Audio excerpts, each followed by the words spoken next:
Again, welcome to this week's office hours for ESG and ESGCV. My name is Kimberly Simpson and I am today's moderator. If you are just joining us, please go to the chat and introduce yourself with your name and region you represent. As a reminder, this office hours session is being recorded for public record. Office hours recordings eventually will be available on the HCD ESG webpage under Technical Assistance and Training. If you don't see them posted yet, just know that HCD is working on getting them uploaded. Oh, hold on, guys, my screen went out.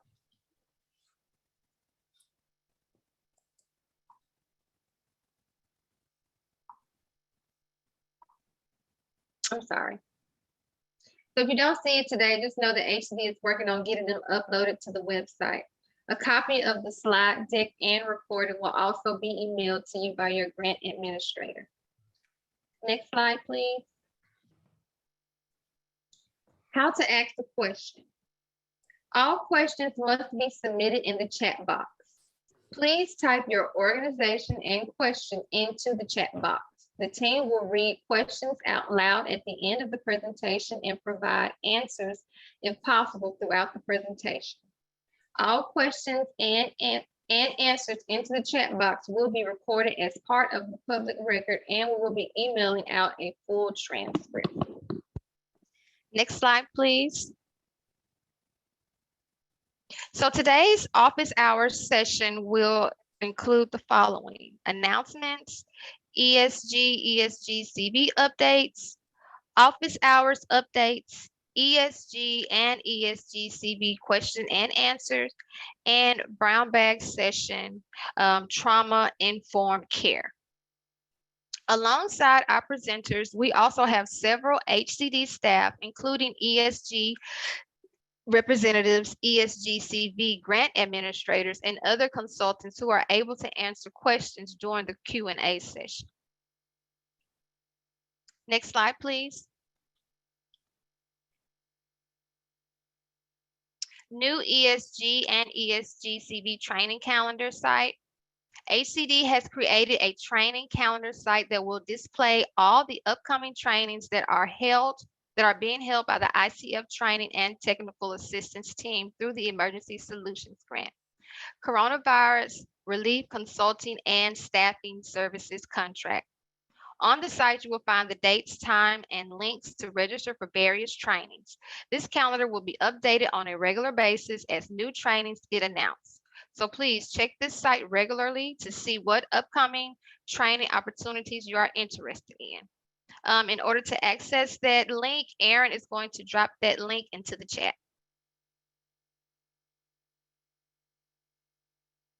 And now we'll hand it over to Connie for ESG updates. Actually, Kim, I'm so sorry. Connie won't be able to make it today. So do you mind just reading her slides? Oh, yeah, that's fine. Thank you.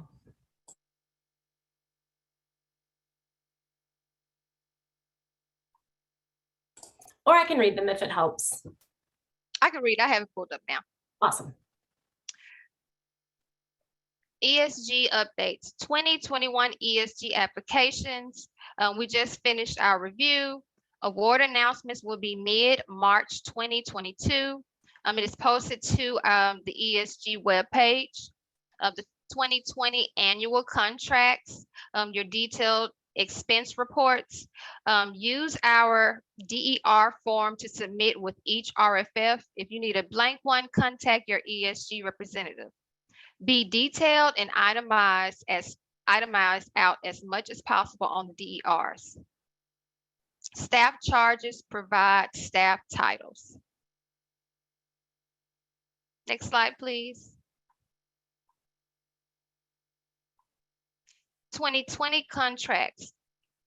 Expenditure deadline is July 7, 2022.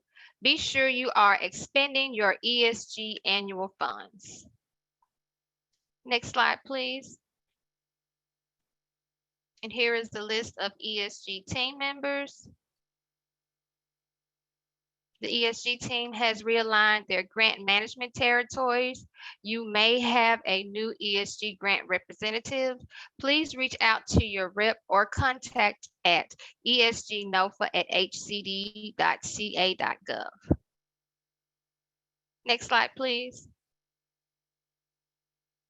ESG CV updates. ESG CV subrecipients should have received an email from their grant administrator asking to complete a survey if interested in receiving additional funds. Erin is going to drop the link into the chat for you to be able to access that survey in case you did not receive that email. If you did not receive that email, reach out to your grant administrator. They can send it to you also in email. If you are interested in those additional funds, please complete the survey by March 3rd.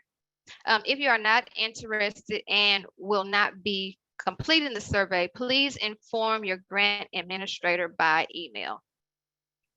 Continue to work towards submitting your February RFF and budget amendments for cleaning up indirect costs.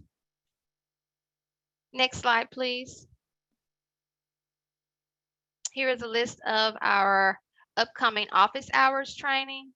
Next week, we have assessing the assessment.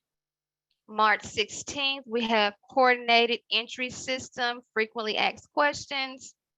On March 23rd, we have racial equity and data, HMIS and HDIS. And on March 30th, we have engagement with domestic violence providers. Next slide, please. We have this right here shows a few some resources which have links for the COVID response resources.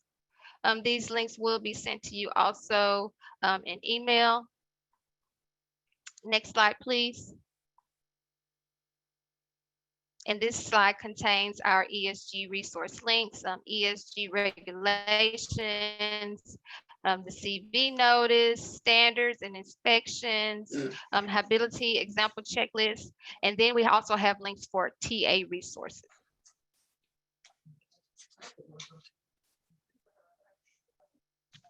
Next slide, please. Do we have any questions?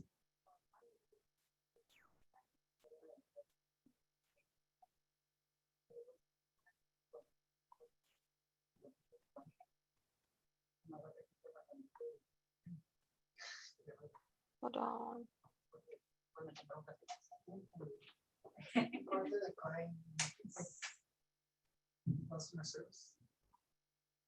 Checking to see if we have any questions before we move on.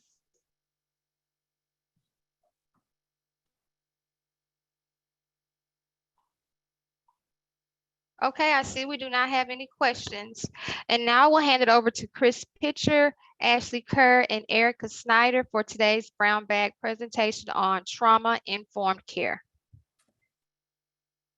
Hey there, everyone. I'm Mackenzie Harkins. There's far worse people to be than Chris Pitcher, but he is off this week. So I'm going to be acting as our facilitator for the Brown Bag session. Next slide, please. Next slide. I am thrilled today that we have Ashley Kerr and Erica Snyder with us for a really, I hope, robust discussion on trauma-informed care. They are two of my favorite humans in the world, so well-versed in this subject, and I'm thrilled that you all will get to spend this time with them. So just as a reminder, you can drop questions into the chat box while they are presenting that we'll hold until the end, and then we'll also open it up for discussion. If there's any questions that you want to unmute yourself for to ask to the group, we would love to have that happen as well. As another quick note, there will be a lot of links at the end of this presentation. Ashley and Eric are going to walk through those, but also you will receive those in the email format that we always send out at the end. So they won't be dropped into the chat box, but they will be made available. So I will now turn it over to my friends, Ashley and Erica. Great, thanks, Mackenzie. Hi, everyone. Erica Snyder, and Ashley's going to be popping in a little bit, and she'll introduce herself when she joins. Really excited to have this conversation with you all because I think it's so needed. We talk about trauma-informed care as it relates specifically to interacting with clients in the spaces we're in, but also know it applies to each of us as individuals. We all are humans in this work and have our own life story, and so please keep that lens as we go through it. In my previous life, I used to work for the National Child Traumatic Stress Network. And so this is an issue near and dear to my heart that goes across whatever helping field you are in. Next slide, please. So when we're talking about trauma-informed care, this is just to ground us all in a similar definition. We're really trying to help to think through what does it look like for an organization to respond to that? What is your framework for understanding, recognizing, and responding to the effects of all types of trauma? Because it's a very broad spectrum. And it really has to do with, in particular, what are ways that we're going to focus on creating physical, psychological, and emotional safety for clients, and also for all of us working in this field. When you're interacting with individuals who are living with trauma, undergoing trauma, or experienced it, it's a lot about what our own responses are within there, and then how do we empower individuals to develop their resiliency or regain that sense of control that they need. And just really keep in mind that trauma can have long-term impacts on people's lives. It impacts people differently. There's no one way that people respond to it, and what might be a very defining moment in my life may not be that for you. And so it takes a lot of different shapes as we go through this. Next slide, please. So there isn't a universal definition for trauma. You'll even notice like our federal entities who fund in this area use different definitions. What you'll see on the left-hand side here, though, is the way that SAMHSA defines trauma. And I think that's helpful. But this quote from Tara Brach, I thought kind of brought it together in a way that felt more in a way that actually resonated with me. So it says, trauma is when we have encountered an out of control, frightening experience that has disconnected us from all sense of resourcefulness or safety or coping or love. And I feel like that gives a really nice umbrella for the rest of our conversation. Next slide, please. When talking about traumatic events for the basics, really it has to do with when someone has been in a situation that they've had this very intense fear that could be for their life, that they thought that they could have been injured, that they witnessed violence, that could be happening broadly in the community to someone that they love. They could have experienced the violence themselves. Tragically losing someone that they love deeply. All of these are things that can show signs of traumatic stress after the fact, that it's something that's really impacted them on a deeper psychological level, on an emotional level, and really challenge their physical sense of safety. This can result in feelings of fear, of helplessness, or horror for a lot of different things. And we've included some examples here. And let me just also say, like, knowing that this is a little bit of a heavier topic, like, do the things that you need to do to feel emotionally safe as we talk about this intense topic. But here are some of the examples. I'm not going to read all of them to you, but just know that if you are working with individuals who are experiencing homelessness or have experienced homelessness, automatically they've experienced trauma. That loss of physical safety of a place to sleep, or knowing what their life is going to look like that evening, that alone is traumatic in itself. But there are broader things that we see, like community violence, things that happen in the broader community that you're not expecting to see there, different types of physical or sexual violence, traumatic grief. And I also just want to call out medical trauma, because that's not one that people always initially think of. That could be something that goes wrong within a medical procedure and then having to actually respond to that after the fact. That can be a really significant or scary diagnosis. There's a lot of things within that field that I think sometimes people put in a different category or box, but this is a really broad area of what we could see. Next slide, please.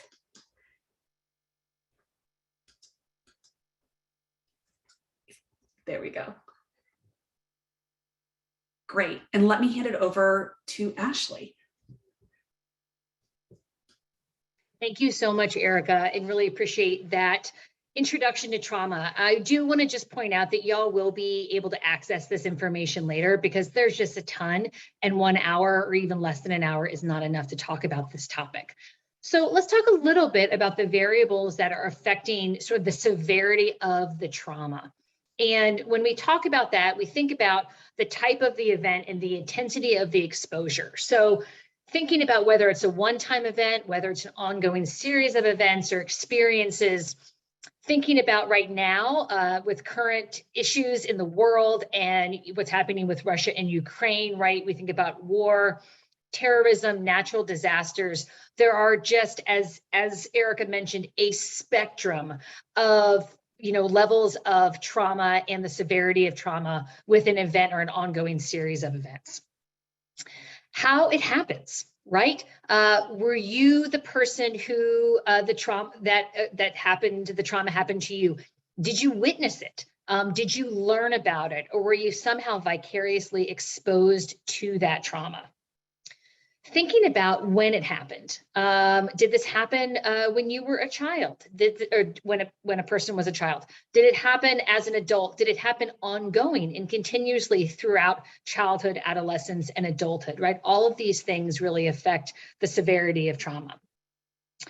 Was disassociation present? And what that literally means is like, did a detachment occur? So dissociation is often looks like forgetfulness, but it's more than just forgetfulness. It's really an inability to process what has happened.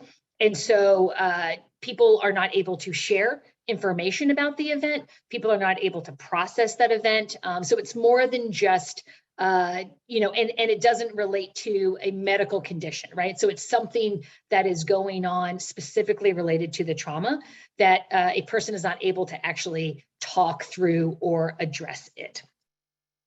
And then thinking about, does somebody have access to support and resources, right? So when a traumatic event or events happen, did that person have access to people who they could count on?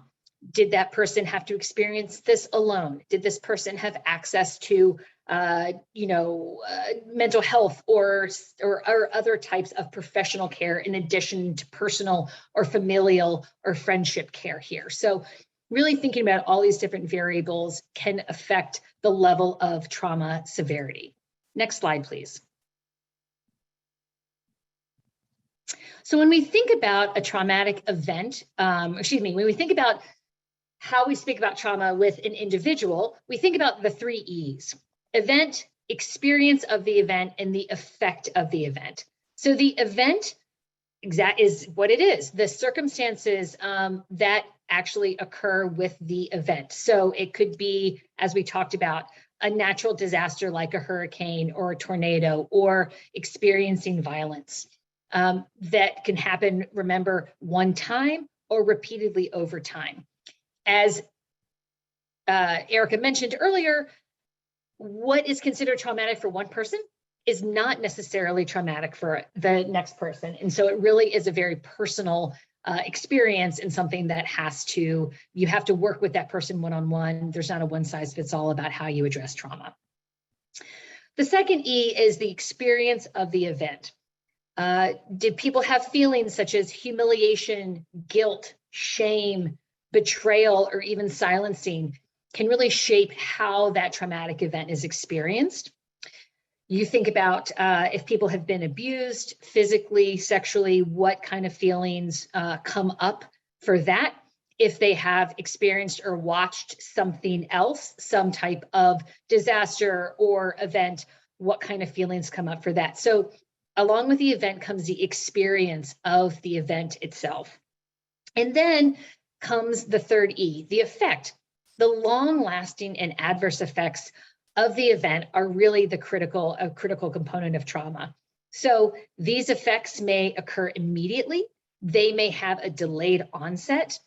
Really, the duration of effects can be short or long-term. And a lot of times, individuals are not necessarily even able to recognize the connection between the traumatic event and the effects that it has.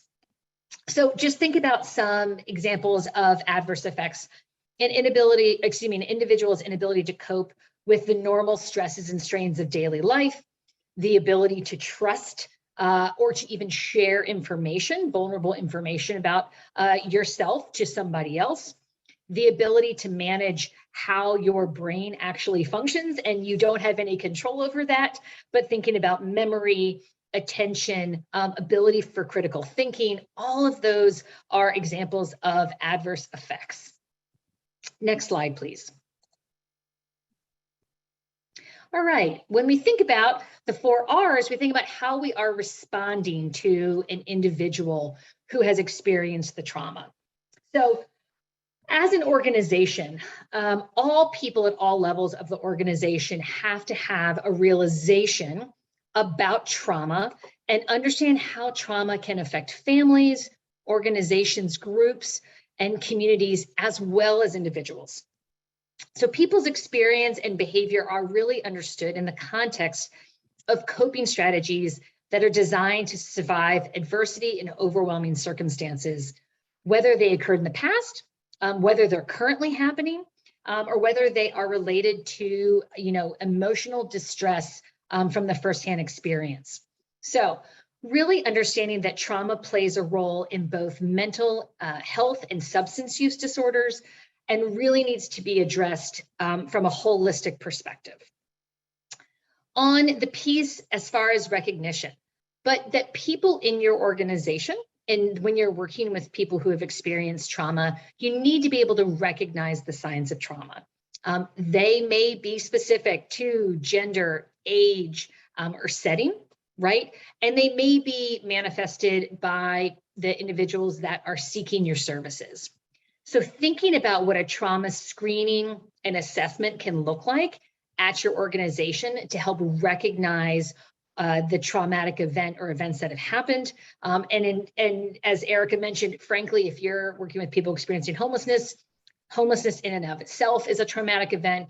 So just making sure that everyone is always recognizing that trauma occurs and continues to occur for folks that we are serving.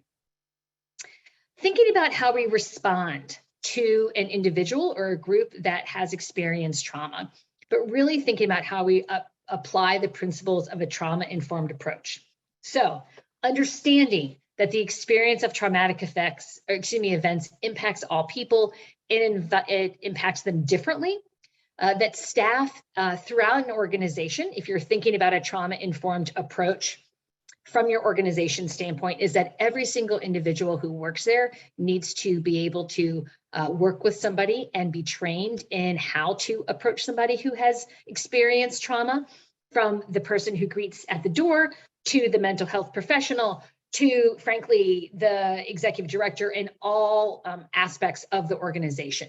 So really thinking, as I mentioned earlier, about a holistic approach. And then lastly, resisting re-traumatization. So how can we support an individual without re-traumatizing them, right? We talk about one great example is when somebody comes in and has to explain their story over and over and over again, right? That is one clear example of how you can re-traumatize an individual. But thinking about what are ways that you can be as open and supportive to an individual and empower them without putting them through any type of re-traumatization. Next slide, please. So as we've been talking about the impact of trauma, we think about the individuals that we serve, and strong and prolonged activation of the body's stress management system with not able to, or with an inability to be able to process through that, really leads to long-term, not only physical, but emotional and mental concerns, right? So when there are, thinking about hypervigilance, constant states of arousal, if you are having to sleep on the streets and you aren't able to let your body rest and feel secure, those things can have a long-term and lasting impact on an individual. We look and we see some examples of if people are just numb to the situation at hand, if they avoid particular situations, right? Trauma has a very lasting impact on a number of different aspects of how we engage every day with individuals. And I just want to say, when you have ongoing trauma, it really does disrupt the brain's architecture. And so it means that individuals who have had long-lasting trauma are not able to respond to stress the way that another person who has had supports and may not have gone through all of those traumatic events can manage their stress levels, or their ability for interpersonal engagement and their ability to hold relationships, meaning friendship or professional or personal relationships. All of those things have really a long-term and lasting impact. And then lastly, secondary trauma, which I believe is the last one I have before I'm turning it back over to my colleague. So secondary trauma is often known as vicarious trauma or compassion fatigue. Many of you who have worked in direct service know this. I have experienced secondary trauma as a direct service provider. And you know that when you have experienced this level of trauma and fatigue, you are not able to bring your whole self to the folks that you are serving and to the work that you are serving. But what the secondary trauma is really the emotional duress that comes from when an individual hears about the firsthand trauma experiences of another. And if you are not able to process through that, if you are not able to have an outlet that you can work through, we often see staff burnout. We see, lower thresholds for stress, impatience, high turnover rates. So the secondary trauma or vicarious trauma is a critical thing that organizations need to address, because you need to engage, not only personally engage in self-care, but organizationally think about what self-care can look like and how you can incorporate it so that you are able to bring your full self to the individuals that you serve. And I'll just give a personal experience. This was back in the days when I was back doing direct service. But one of the days I had, I think, 7 hours of direct therapy. It was group and individual therapy. It was a 12-hour day. I had done my notes. I came home. I was exhausted. I walked in the door and my husband said, "How are you?" And I said, "Shut up." It was the only thing that came out of my mouth. I could not process anything anymore. My serotonin levels were completely zapped. So this is something that that was a great moment for me to recognize how fatigued I was and how I needed to engage in self-care, not only for the preservation of my personal relationships, but for the preservation of my professional relationships as well. All right, I'm going to turn it back over to Erica. I think we need to go forward a couple of slides, and then it'll be yours. Perfect. Thanks, Ashley. And thanks for that personal story. If we can go back one slide, that'd be wonderful. I wanted to share this because I think often when we're talking about a trauma-informed approach, a lot of folks might be like, well, that's more of a mental health approach that people need to think about if you're not doing therapy, but it really is regardless of what field you're in. So trauma-informed services do not need to be focused on treating symptoms or syndromes related to trauma. Rather, regardless of their primary mission, so that could be primary care, mental health, housing, I would even say government, their commitment is to provide services in a manner that is welcoming and appropriate to the special needs of those affected by trauma. So it's knowing our lane and just being aware of how we engage with the communities that we're a part of in a way that is trauma-informed. Next slide, please. So let's cover, Ashley did a beautiful job talking about trauma approach, different things to share there. So here are some of the basics to kind of ground that going forward. And know we have a lot of resources available to you at the end of the slides if you want to dive deeper. So I think first and foremost, just recognizing that the nature of trauma is complex. And Veronica put in there, even there's a trauma diagnosis called complex trauma that kind of captures all of what that is. It really is a broad context, if you've heard us say, and it's also very dependent upon when it occurs in someone's lifespan. So if children are experiencing trauma and their brain is still developing, to that part about your body chemistry and brain wiring, that has different impacts than at other points in your life trajectory. A lot of other things can really be a point within that makes it more or less complex. And it really, getting to that point, it affects people in different ways. There is not a universal response to how people react. There might be those who are able to do some higher functioning externally, but internally there's a lot of anxiety or other things that are occurring. You've heard hopefully the phrase freeze, flight. I'm going to mess it up now. We're going to talk about it in a minute.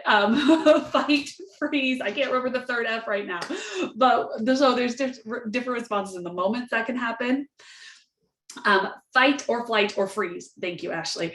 And so there was too many F words in a row. So those are just different ways that can impact individuals and how that is. That also, like, it's different if it's an individual, like I talked about, a child or adult or families, thinking about those dynamics as well. But also know that trauma recovery is completely possible, that that's something that is available to any individual. It can be challenging. It takes time. It looks, again, different for the supports that people need. It could be the different conversations. It could be ways that things are reframed, especially if it changes the way that they view the world. But it is absolutely possible. And really part of us is just to bear witness to what people want to share with us, create that space for that healing, but individuals can fully embrace that. And then also know that the trauma-informed approaches shift that focus from us thinking like, what's wrong with you, more to what happened to you. And so there was somebody who was involved in a health system that really said a non-trauma informed system punishes and blames your adult actions and asks what's wrong with you. A trauma-informed provider will hold you accountable for your adult actions, but gives you space and time to process what happened to you without adding guilt and more trauma. And so trauma-informed care doesn't mean people are devoid of responsibilities or accountability for their actions, but it's how you frame it when things need to be happening, and also creating space for people to better understand. Let's say they have a really strong reaction that maybe you were like, whoa, that took me off guard, giving them to understand what triggered that or caused that to happen, as opposed to blaming them or being like, what the heck is wrong with you? And it's shifting the conversation. Next slide, please. So thinking through too some key principles when we're talking about how do we actually apply this to our work and to the things that we're doing and interacting with other individuals. First and foremost would be to create safety. And you heard us talk about that being psychological, physical, and emotional safety. And so really thinking through and acknowledging that folks undergoing trauma and experiencing trauma, their orientation is going to be that they're in persistent danger. That's in the back of their mind. That's what their limbic system has activated. And so creating a way to help that to de-escalate when you're in that heightened space, doing critical thought or long-term thinking is not available to you. So creating safety for people to have that space to come forward and thinking through what they really need and being within there. It also moves into your interpersonal reactions or interactions. How do you talk with people? How do you engage? How are questions phrased and formed? Those are all things that are important, even to the point of when someone's in a room, do they have easy access to an exit or are they blocked? Where do you have the chairs situated? There's a resource in here too that talks about safety, even to the point of like, what are the colors the office is painted? Because there are some that trigger more of a warm psychological response and others that trigger other emotions. And that's just something that has been studied in a business lens that you can apply to the own layout of your organizations, especially if you're operating a shelter, to keep that in mind. Keeping in mind the style of the furniture, what's hanging on the walls. Is that actually trauma informed, or is it kind of a list of every single rule that you have engaged and like that so that you don't break? Like, are there other things that can really create an environment that is warm? Also, trustworthiness and transparency. I think since the start of the pandemic, we have all experienced the fact that information is changing, responses are changing, rules are changing, and being open and honest, regardless of what's happening within your programs, and sharing that with individuals. Recognizing that change is hard for most of us, but if you have a traumatic response, it could bring up other things. And so building that trust with individuals means just being open and honest where you can be, being available within that, explaining why that's been happening. And also recognizing that in a lot of trauma situations, some form of trust has been violated. And so it does take time to rebuild that. But by being there and consistently showing up, not promising things that you can't actually do, maybe even providing that opportunity for folks to think through their life circumstances together. You're building that trust, and you'll also be building transparency. Peer support is something that is great. Just connecting with individuals who might have similar life experiences, have similar things, that creates a network and a sense of, oh, I'm not alone, or these types of things didn't just occur with me, or even my emotional response is actually somewhat validated. I think it can also often feel very isolated when people are trying to process through things that have happened in their life. And so that peer support really can create safety. It can create a sense of hope and its own trust. And having those stories and folks around also builds up that resiliency, and it builds out a network for folks as they continue on their journey to be housed and provide that stability long term. When thinking through collaboration in this space, also recognize that historically the way support services have been designed have been very paternalistic and parent down, and treating service providers as this very strong authority figure, and really creating the space where clients are treated more like children who don't get to have their own response. And part of being trauma informed is switching that dynamic and doing power sharing, and making sure that where there can be, like, maybe for your agency overall, there's some decisions that have to be made, but that you allow for that mutual decision making, that there is that space for individuals, especially if they are an adult, to be treated like an adult, to be treated like a whole person, and that it's not this parental figure who's coming in trying to tell people how to live their lives. That's really important, and connects back to building safety and trust all the way through. Also, if you're good, we all have rules and regulations. That's a part of operating in systems and structures, but making sure that those are even phrased in ways that could be more trauma informed. Sometimes that's softening the language or changing the way it's phrased, but being aware of what could possibly trigger those intense responses, a fight, flight, or freeze type of thing. What are ways that we're talking about it? Is it so people understand the ramifications of their actions, or is it very much more, again, of that paternalistic sense? And just also, if folks have issues, making sure that they know, like, what is their grievance policy at your agency? What are appropriate spaces for venting or sharing frustrations? And that doesn't mean everything has to be shared, but is there appropriate space for that? And then where can things be validated? Especially if someone has having a big reaction to perhaps let's say a rule change to the organization, acknowledging that change is hard and frustrating, that alone could be something within this. And so looking for opportunities to help move folks along in their own trauma healing process within your organization. You've heard me talk a bit already about empowerment and voice and choice, but keeping that within here is really, really important. Where there's that shared decision making and choice and goal setting. I think also within goal setting, that making sure when we're talking with folks about their potential options and pathways, that it doesn't feel like a choose your own adventure, turn to page 82 and you're like, oh, I had no idea that was the response that was going to happen if I made this choice, but helping people think through a few steps down the line and then allowing them to make the decision that best fits for their life. And that could be in relationship to employment opportunities, their housing choices, other areas. That's really important to make sure that it's more of a coaching, mentoring, thought partnership within that, and empowering individuals to really have that control in their own life again. Reminding folks too that services are voluntary, that there's probably some things that you want them to check in on them, but a lot of our field has to do with building rapport and making sure that we are a part of these things with people and that they engage. And if we do that part of our job, ideally most folks are going to engage, and letting them know that that's okay and things aren't being forced upon them, because most trauma experiences are something that people had no control over. And then also thinking through in terms of your own staff, that they're facilitating that opportunity for either recovery or next steps, and that they're not controlling the recovery or controlling the journey, that's holding that space for individuals to make the decisions that they need to make. That's a big shift in a lot of the ways that we've done social services in the past, but it's an important shift.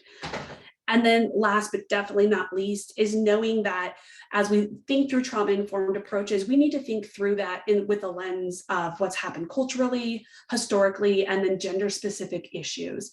That's a huge overlay. That's a lot to even unpack in this particular time. I don't think we have time to do it justice, but know that these impacts, depending on someone's cultural identification, the historical things that have happened within systems, but also within their own life, and then some different ways that just gender impacts individuals is big, and that needs to be thought about in terms of your approach.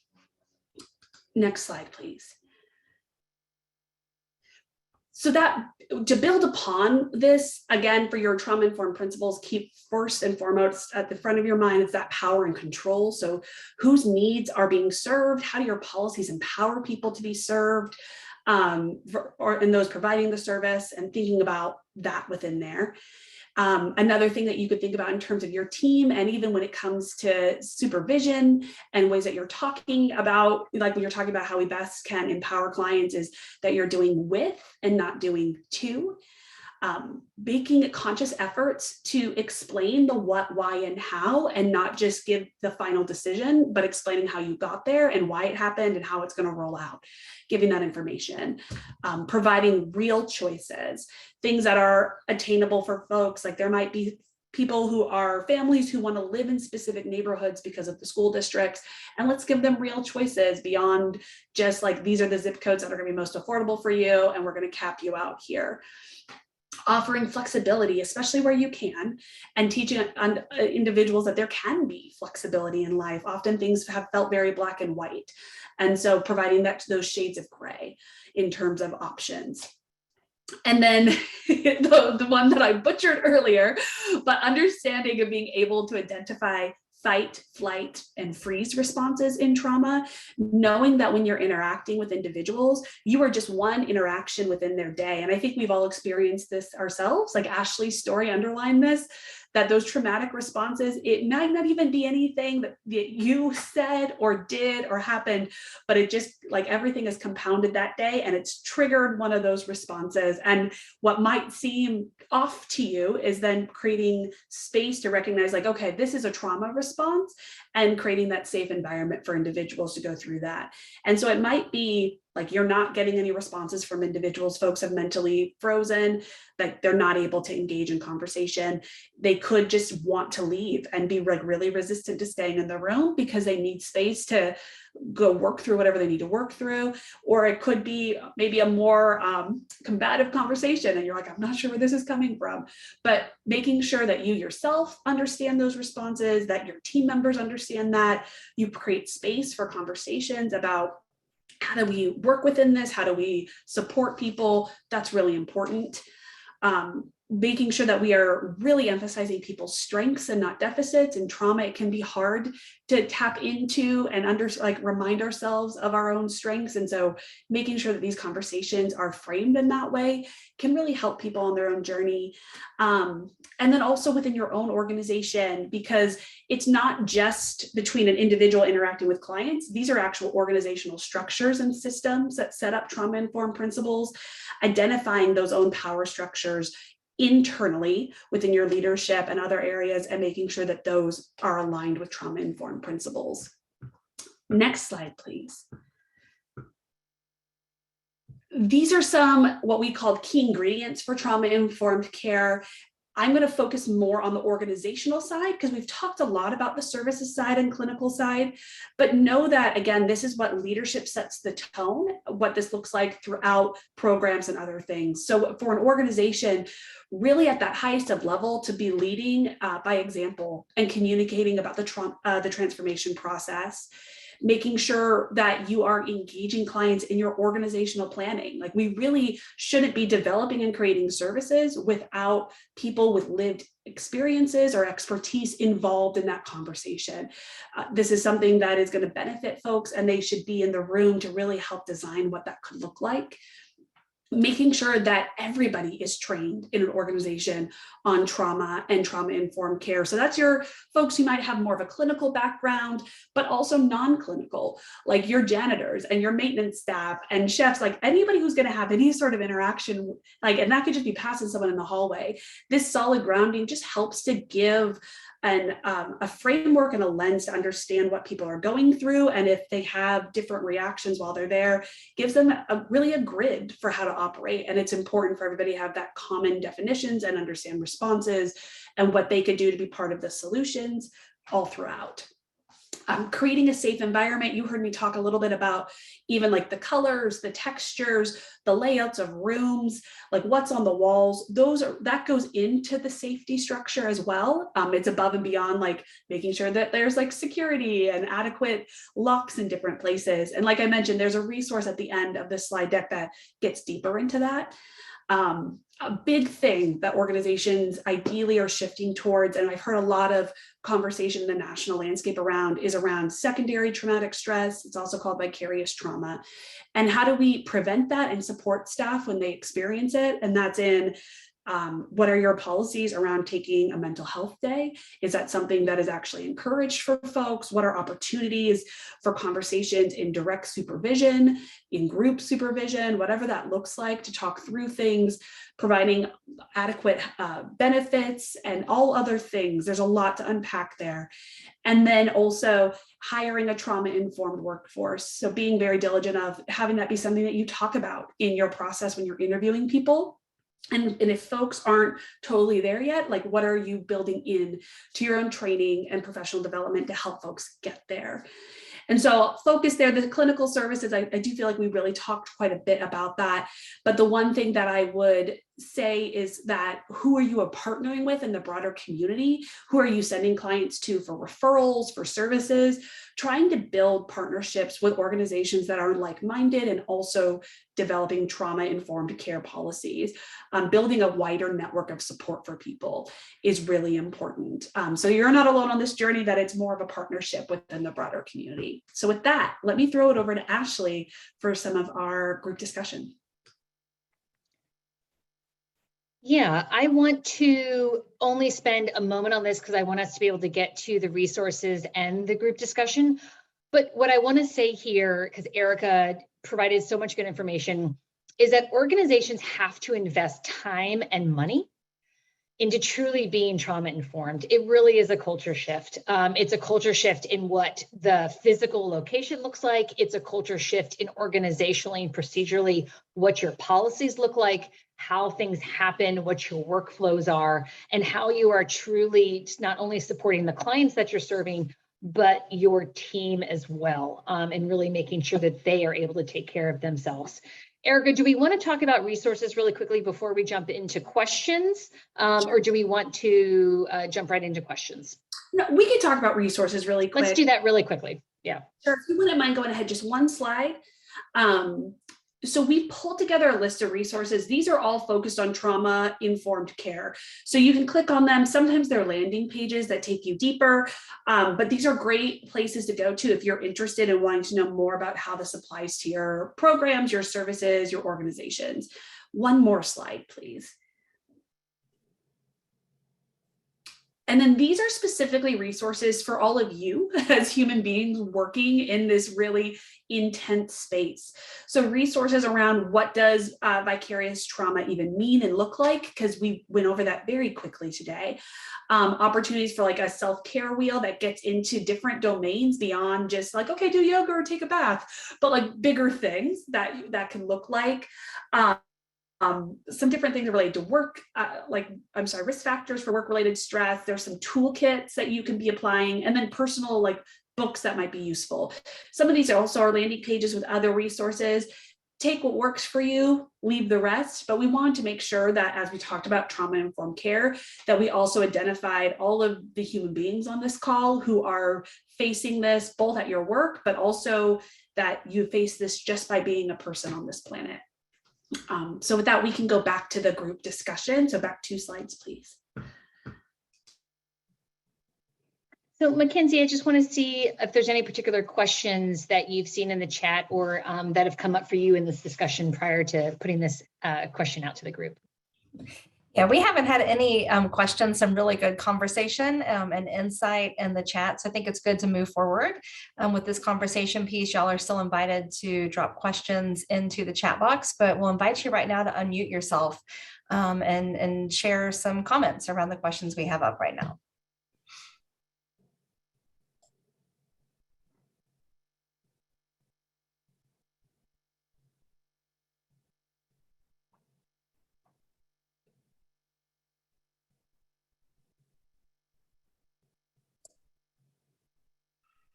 And if there are any organizations that have started investing or have been consider themselves like trauma-informed care champions, love to hear about that journey and what that looks like for all of you, because I recognize this is not brand new information to the world.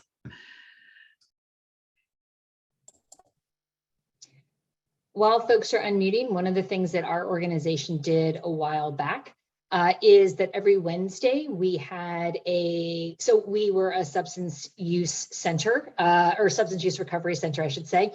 And every Wednesday we had a 2-hour block in which no clients, we did not take intakes. We did not have any group or individual therapy sessions.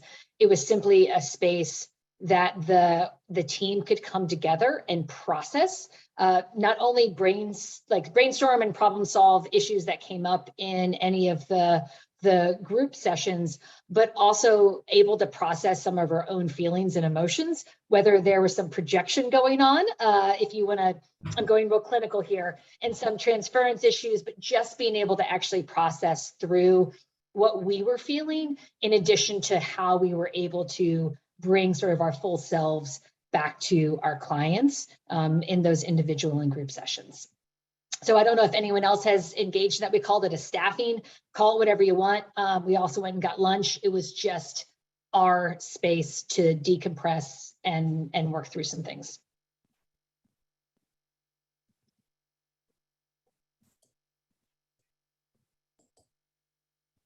Thank you, Ashley. I think that's a great example, especially as we continue, as you mentioned, to be in these very high stress times in our work and our personal life and how we're balancing all of that. Erin dropped into the chat box just as a reminder. We know sometimes it can be a little overwhelming to unmute yourself and jump into these conversations on our brown bag. So you're welcome to drop any comments or questions into the chat box. We'd love to hear from you there as well. And Eric and I can talk all day long on this subject because we love it. So as other people are coming off of mute, and Mackenzie totally make me be quiet when I need to, is that I put in the chat earlier, Erica mentioned just thinking about like physicality and physical location, always knowing where exits are, always being able to see around corners.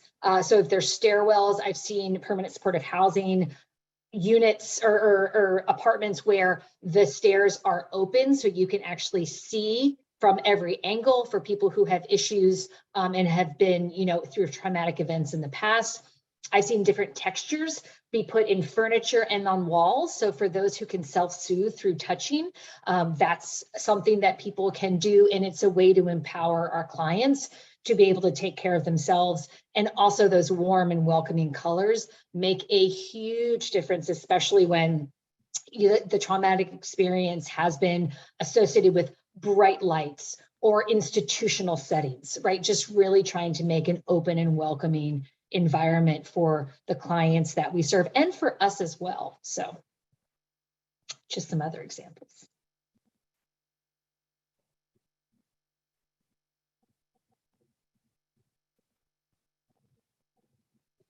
And maybe folks could put in the chat something that they have done for themselves to engage in self-care during the past couple of years. I think that's been, on top of the vicarious trauma, we have all experienced a level of trauma with this pandemic. And just as Erica mentioned, being a human on this earth.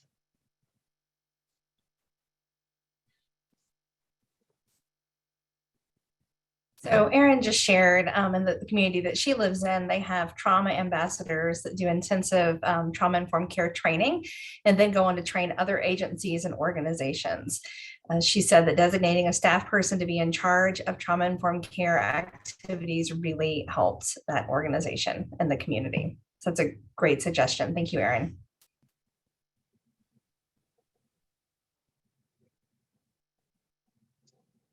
And I bet there are some of you out there who are off camera as a way to engage in self-care for all of these virtual meetings that we're in all day. Isn't that the truth? I know at least something that I've had to start doing for my own sanity is like limiting who I follow or what I follow on social media because of that bombardment of news, and then carving out space specifically on the weekends where I'm not following the news, but space just to exist within my own community, with my family, with my friends. And that's helped because there's just not a lot of things that are being positively shared these days.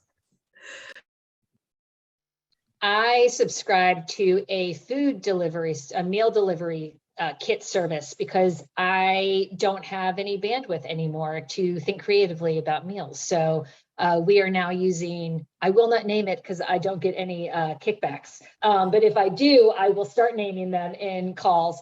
But we're doing meals a couple times a week, and it's a chance for my whole family to come together and cook together, which is a way for us to engage in some self-care.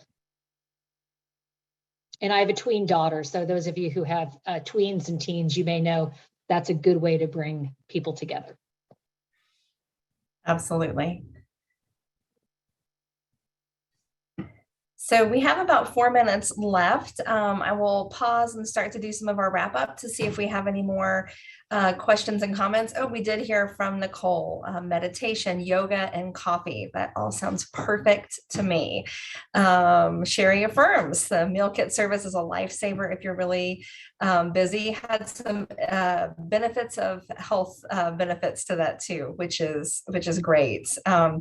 Something I started is I have the Apple Watch like everyone, which, you know, at the 50 minutes after the hour tells me I need to stand every day. And so I've started actually just throwing on my running shoes and doing a few laps around my yard outside just to kind of get up, get some fresh air, get my brain working a different way. We see lots of cooking. I love that. Walking, prepping lunches on Sunday, reading. Erin says getting a standing desk made her feel less guilty for not exercising so much. I got mine the same time as Erin. I think she does it better than I do. So mine's more of a sitting desk still. So yeah, I love the ideas coming in for this of ways that we can self-care. I also love, and I just want to affirm what Eric and Ashley shared at the beginning in terms of it doesn't always have to be like bubble baths and massage and getting your nails done, right? I think that's something that we kind of conform into because that's what society tells us. But I love to see that other people are finding the creative ways that you can self-care, you know, that's not just abandoning life, because we can't always do that, but kind of weaves it all in. We are cool with that too. I would love a massage. I'm not sponsored by anyone either. So if you'd like to send me a gift card, I can drop my email in the chat box for everybody. Well, thank y'all so much for being with us today. We have about 2 more minutes. As always, it's so great to join together, learn and maybe enhance our capacity around things that we have been practicing, learn a new lens for looking through it. I thank Ashley and Erica so much for being our presenters today. We will be back next week, same time, same place. You will receive the updated PowerPoint and information from your grant administrator shortly, and the recording for this. Please share it with other providers in your network that can benefit from this. We hope to keep providing good, meaningful information for everyone that is in the state of California. So appreciate y'all's attention today and being with us, and we will see you next week. Thanks, y'all.